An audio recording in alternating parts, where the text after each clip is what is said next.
بسم اللہ الرحمن الرحیم۔ السلام علیکم ورحمۃ اللہ وبرکاتہ۔ ایک دفعہ کا ذکر ہے کہ ایک علاقے میں شامون نامی شخص رہتا تھا۔ ایک بار وہ بہت زیادہ بیمار پڑ گیا اور قریب المرگ ہو گیا۔ حضرت حسن کو اس کی بیماری کا پتہ چلا تو آپ اس کے پاس پہنچے۔ آپ نے دیکھا کہ آگ اس کے پاس سلگ رہی ہے اور وہ آگ کے دھوئیں سے کالا پڑ گیا ہے۔ آپ نے فرمایا کہ خدا سے ڈرو اور مسلمان ہو جا۔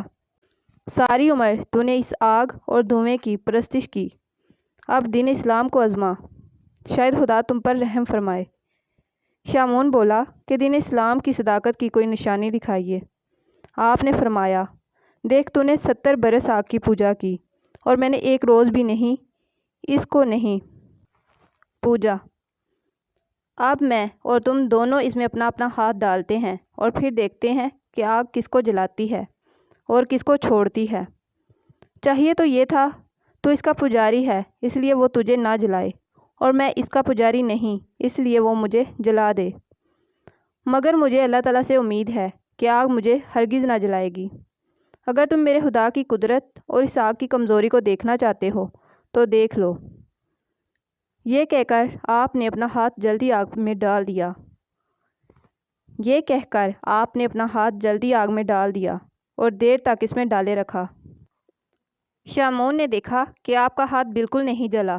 یہ منظر دیکھ کر شامون بے قرار ہو گیا اور خدا کی محبت کا نور اس کی پیشانی سے چمکنے لگا، اور وہ عرض کرنے لگا کہ اب تک پورے 70 برس میں نے اس آگ کی پوجا کی ہے اور اب چند سانسیں باقی ہیں، تو اس میں آپ کے خدا کی کیا عبادت کر سکتا ہوں؟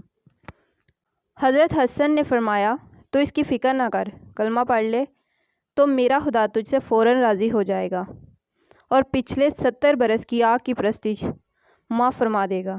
شامون نے کہا کہ اگر آپ ایک اقرار نامہ لکھ دیں کہ حق تعالیٰ مجھے عذاب نہ دے گا تو میں ایمان لے آتا ہوں۔ حضرت حسن نے ایک اقرار نامہ لکھ دیا اور شامون کو دے دیا۔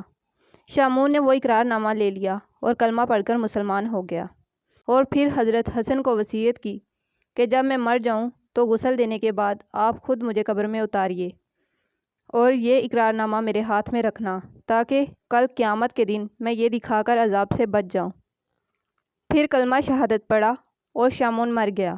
حضرت حسن نے اس کی وصیت کے مطابق کیا اور بہت سے لوگوں نے اس کی نماز جنازہ پڑھی۔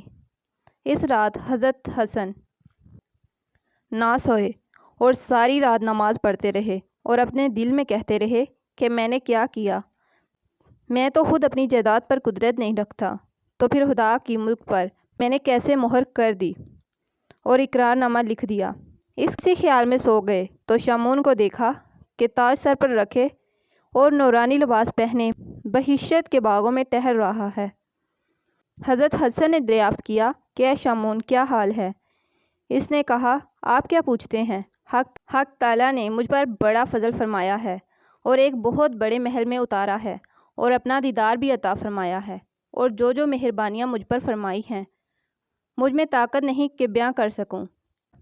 اے حسن، اب آپ کے ذمہ کچھ بوجھ نہ رہا، آپ کا اقرار نامہ بڑے کام آیا، اب یہ لیجئے اپنا اقرار نامہ، کیونکہ اب اس کی ضرورت نہیں۔ یہ کہہ کر وہ اقرار نامہ اس نے حضرت حسن کو دے دیا۔ حضرت حسن جب بیدار ہوئے تو وہ اقرار نامہ ان کے ہاتھ میں تھا۔ اگر آپ کو آج کی ویڈیو اچھی لگی ہو تو اس کو لائک اور شیئر ضرور کیجیے گا، اور اس طرح کی مزید اسلامی ویڈیوز آپ کو ملتی رہیں اس کے لیے چینل کو سبسکرائب کرنا مت بھولیے گا۔ شکریہ۔